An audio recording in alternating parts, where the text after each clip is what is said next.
LLB second semester, BLLB 8 semester के law of evidence में वो लेक्चर के अगली कड़ी में टॉपिक वही है कि सेक्शन 137, 38 और 39 फैक्ट इन इशू कोर्ट के सामने। रेलिवेंसी या फैक्ट लगभग आ चुके हैं। फॉर्मेलिटी के रूप में दोनों पक्षकार अपने अपने तरफ से गवाह पेश करेंगे, सबूत पेश करेंगे, दोनों को अलग अलग समय। पहले जिसने केस लाया है वो देगा, फिर इसके बाद जिनसे जवाब लेना है वो अपने बचाव में देंगे। 135 ने खुद ही कह दिया है कि परीक्षा का क्रम क्या होगा यह कोर्ट डिसाइड करेगी। फिर इसके बाद कोर्ट के पास एक अचानक पावर आ जाता है 136 में कि वह भी निश्चय करेगा कि क्या हो सकता है। 137 में परीक्षाएं सीधा सीधा बोली जाती है। मुख्य परीक्षा, प्रतिपरीक्षा, पुनर्परीक्षा। मुख्य परीक्षा उसे कहते हैं जब घटना घटित होते समय जो चश्मदीद ने देखा है, चाहे वो बना बनाया या समझाया हुआ विटनेस आए, कोर्ट को ऐसे बताता है जैसे कोर्ट के सामने रखी हुई फाइल में लिखी गए सारे शब्द को इसने देखा है। केस जिसने लाया उसकी तरफ से गवाह पहले आएगा। पहले गवाह में की सीरीज में पहला गवाह से ये प्रश्न पूछा जाएगा कि चीफ एग्जामिनेशन में बताइए। चीफ एग्जामिनेशन उसे बताता है। आपने देखा होगा जाली LLB 2 या गब्बर रिटर्न, ऐसी नानावटी की फिल्म आई है, नानावटी पर आधारित। बहुत सारी फिल्में हैं जो लॉ बेस है। प्रतिपरीक्षा कौन है? प्रतिपरीक्षा हमेशा विपक्षी का अधिकार है। उसके तरफ से वकील साहब जिन पक्षकारों के मुख्य एग्जामिनेशन, चीफ एग्जामिनेशन जिसको बोलते हैं, चीफ एग्जामिनेशन हो गया है, प्रतिपक्षी पार्टी का वकील उसी बात का जो चीफ एग्जामिनेशन पर बेस प्रश्न होगा उसी पर उससे पूछेगा। उसे कहा जाएगा क्रॉस एग्जामिनेशन। क्रॉस एग्जामिनेशन में अगर कोई स्थिति ऐसी है कि चीफ एग्जामिनेशन से अलग बात निकल गई गवाह से, तो प्रथम पक्षकार को यह अवसर दिया जाएगा कि वह उसका री एग्जामिनेशन, अवसर दिया जाएगा नहीं, अवसर ये मांगेंगे कि मुझे अपने गवाह नंबर फला का एक बार फिर से चीफ करने दिया जाए, तो उसी चीफ को हम री एग्जामिनेशन कहते हैं। कोर्ट की मर्जी है चाहे वह दे या ना दे।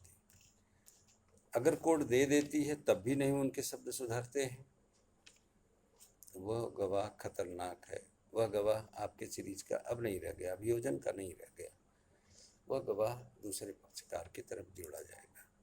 आपके पास रास्ता है कि महोदय मेरे गवाह को मेरे गवाह की लिस्ट से जो मैंने प्रोड्यूस की है उसमें से निकाल दिया जाए, तब आपके बचे हुए गवाह इन्फेक्टेड नहीं होंगे। जब उसका क्रॉस एग्जामिनेशन होगा या चीफ होगा उस गवाह का, तो बाकी शेष गवाह जो आपके सीरीज में आए, चाहे वो आपकी तरफ के हो चाहे उनकी तरफ, वो लोग बहुत दूर रहेंगे न्यायालय से। न्यायालय में क्या हो रहा है, कौन सी बातें पूछी जा रही हैं, किसका उत्तर क्या दे रहे हैं, एक दूसरे से मिलने नहीं दिया जाता है। ये सावधानी न्यायालय व्यवस्था करती है। एक बार जब अभियोजन पक्ष की तरफ से पेश किए गए दस्तावेज और गवाहों को अवसर दिया गया, तो चाहे तो वह चाहे एक अभियोजन का गवाह ले ले, उसका चीफ करे, क्रॉस करे, और दूसरी तरफ से बचाव पक्ष की तरफ से भी गवाह अगर है तो उसका भी चाहे तो वह चीफ कराए और क्रॉस कराए।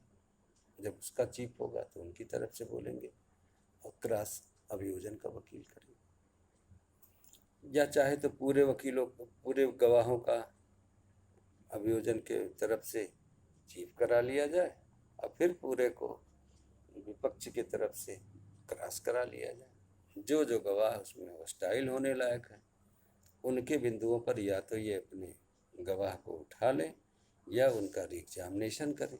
अगर नहीं माना गया, अभियोजन की तरफ से दिए गए गवाह का क्रॉस एग्जामिनेशन में सेंटेंस बचाव पक्ष की तरफ चला गया है, फिर री एग्जामिनेशन करने के बाद अगर वो स्थिति नहीं बदलती है अब कोर्ट को आपत्ति नहीं की गई है तो उस गवाह को मान लिया जाएगा कि वह गवाह बचाव पक्ष की तरफ से विटनेस नंबर 1 होगा। ये तो केवल 137 कहता कि क्या क्या है। ये 3 चीज़ें हैं, मुख्य परीक्षा, प्रति परीक्षा, पुनर्परीक्षा। बाकी परीक्षाओं के बारे में आप जब पढ़ेंगे तो बहुत सारे केसेज आएंगे इसमें। 138 कहता परीक्षाओं का क्रम क्या होगा। जिसने केस लाया है उसी से शुरू किया जाएगा। परीक्षाओं का क्रम यही होगा, पहले चीफ होगा, फिर क्रॉस होगा, फिर अगर जरूरत पड़ी तो री एग्जामिनेशन होगा। क्या यह बचाव पक्ष की तरफ से शुरू किया जा सकता है? नहीं, जिसने केस लाया पहले उनकी तरफ से शुरू होगा। यह अवसर कोर्ट उपलब्ध कराएगी। या तो बचाव पक्ष अभियोजन पक्ष की तरफ से पेश किए गए सारे गवाहों को चीफ कर ले, एक के बाद एक, और उनका फिर बचाव पक्ष के वकील साहब उसी डेट पर या किसी और डेट पर न्यायालय के कंसेंट से उनका क्रॉस कर ले, उसी पर आधारित होगा। जहाँ ज़रूरत होगी अभियोजन को, वह उन गवाहों का, अपने गवाहों का री एग्जामिनेशन करा सकता है। सेम प्रोसीजर बचाव पक्ष के लिए भी लागू होगा। उनकी तरफ से पेश किए गवाह का चीफ होगा और इनकी तरफ से वकील साहब उसका क्रॉस करेंगे।